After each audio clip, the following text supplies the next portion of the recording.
વિકલ્પ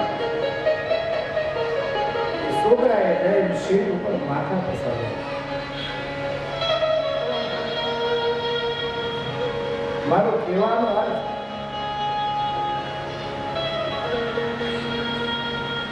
આધુનિકતાની દોડમાં આપણે ભૂલી જઈએ છીએ આપણા સંસ્કાર.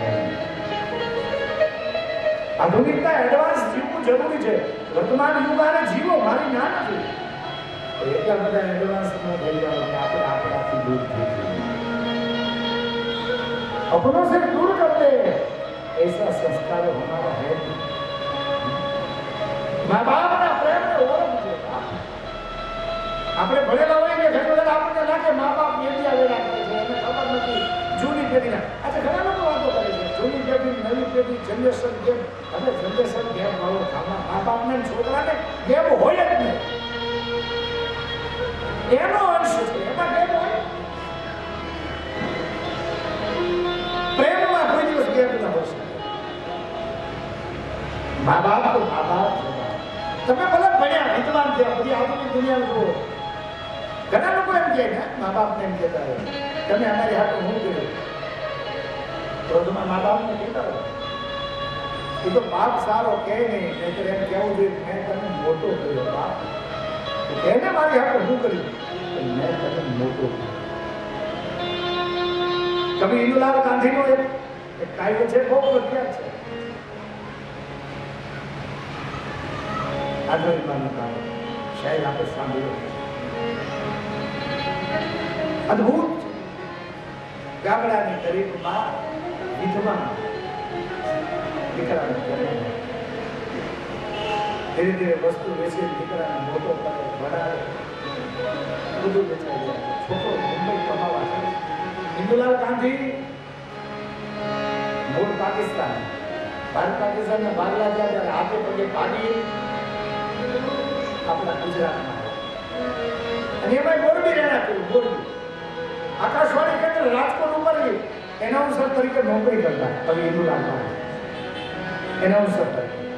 અને એમાં બન્યું કેવું મોરબીનો ડેમ કીધો ને પછી એનો પરિવાર કમાઈ ગયો. એકવાર પાકિસ્તાનમાં ભાગવું પડ્યું. મોરબીમાં બધું કોઈ બેઠા બહુ દુઃખી થયેલો થયો હતો કવિ ઇન્દુલાલ ગાંધી. એના જેટલા કવિઓ તમે વાંચો ને હેઠની કુંડી આંધળીમાંનો કાગળ બધા સત્યની બિલકુલ નજીક છે.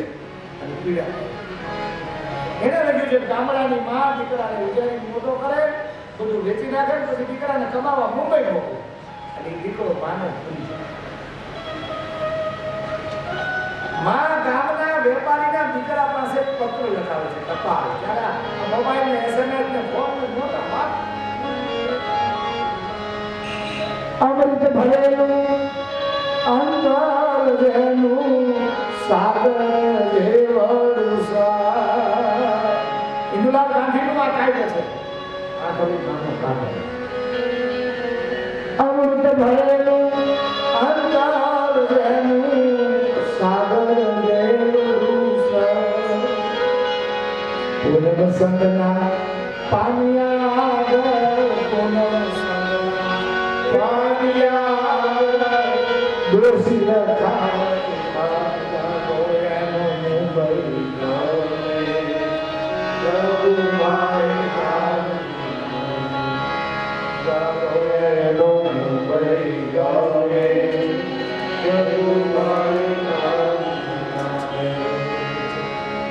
લખ કે મારી 5 વર્ષમાં પહોંચી નથી એક પાર.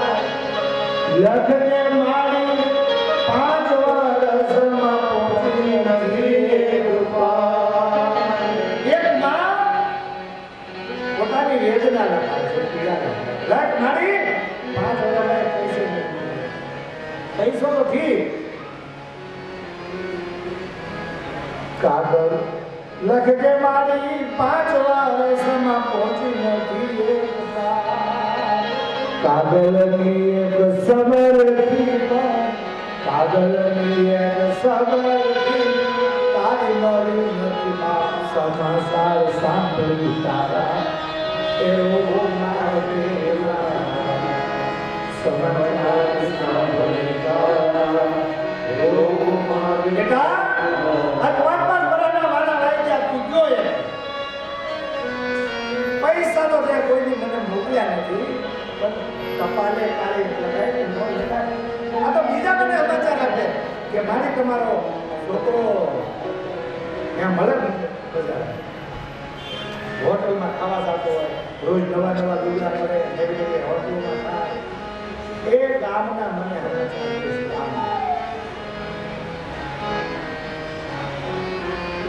મારું પેટ મળી જાય તું પૈસા વાપર હોટલમાં ખા એનો મને વાંધો નથી મારા બાપ મારી આંખો કાઢી માં છે પણ મને બીજા સમાચાર આ સમાજનો એક શિરસ્તો હોય આપ જોજો જે મારી ગામડામાં રહેતા એમના છોકરા પરદેશ હોય ને એને બીજા મને તમારા ભાઈના સમાચાર છે ભાઈ કેનારે છે કે નહીં ભાઈ બોલાવે છે કે નહીં હક લેવા દેવો આ સમાજ નમસ્કાર મહિનો 2 મહિના ગામડામાં જઈને તો મને પૂછવા કેમ આવ્યા ભણતું નહોતું લે સમાજ બીજા મને પૂછવા બીજા મને એમ કે છે હોટલમાં મળે ત્યાં રોજ નવા નવા લુગડા પહેરીને નવું નવું ખાય પાણી જેમ પૈસા લે માં છે અને ઉતારી જાય બળતરા નથી હો તો બરાબર સમજો આ કાઢી જાય એને દીકરો પૈસા વાપરે એની ઈર્ષ્યા નથી કે આ પંક્તિમાં દેખાય છે કે હોટલનું જાદુ ખાઈશ માતું રાખજે ખર્ચીમાં હોટલનું જાદુ ખાઈશ માતું રાખજે ખર્ચીમાં દવા દારૂના લોકડા પણ દવા દારૂના લોકડા પણ ત્યાંથી કાશું બાપ કાયા કાયા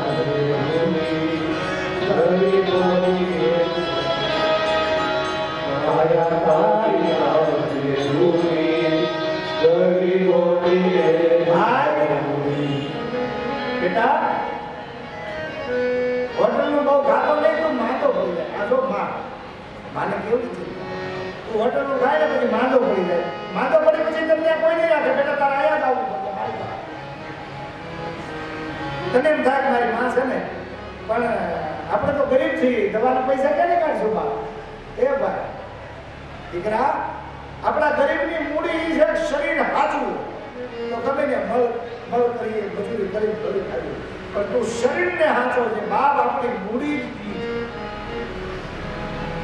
તને કદાચ એમ હોય મારી માં ગમે એ રીતે મને દવા દે પણ તને ખબર નથી શું ખેતર વેચું ને ખોરડું વેચું કર્યો કુંભા માનવા તને મોટો કરવામાં ભણાવવામાં મુંબઈ મોકલવામાં ખેતર વેચું ખોરડું વેચું કર્યો કુંભા સારના રોટલા જડે નહીં કે સારના રોટલા જડે નહીં સૂર્ય કલી સાસ તારે ભગવાનનું ભાગનું મારે નિર્ધારી તારે ભગવાનનું ભાગનું હે માં મારે નિર્ધારી તને મોટો કરવામાં ખેતર વેચાઈ ગયું કોરોનો દીવો મૂકેલો હતું ત્યાં ડૂબી ગયું તારો બાપ કાંઈ મૂડી મૂકી નથી ગયો હવે તો હું પાદર કૂવો કરી જાઉં છું અને આજુબાજુના ઘરના કામ કરું છું બેટા તારે બિના રોજ હોટલમાં હાલવાનું મળે હું તો ક્યારેક મજૂરી મળી હોય તો સાહેબનો રોટલો ખાવ નહીં તો સાહેબ પી જાઉં લાગતા રહે છે પોતાની સ્થિતિનું બયાન કરે છે मेरे पास कुछ नहीं है और एक बात सुन बेटा હવે મારી આંખમાં મોતી આવી ગઈ પહેલા તો બીજાના કામ કર્યા હતું વાસણ સાફ કરી अनाज साफ करने पर मुझे दिखाई नहीं दे रहा इसलिए लोग मुझे काम पर नहीं बुलाते लोग मुझे काम पर ही नहीं बुलाते इसलिए खाना भी मुझे नहीं मिलता देखती केती धरना करती देखती केती धरना करती આંખ વિનાના આંધળા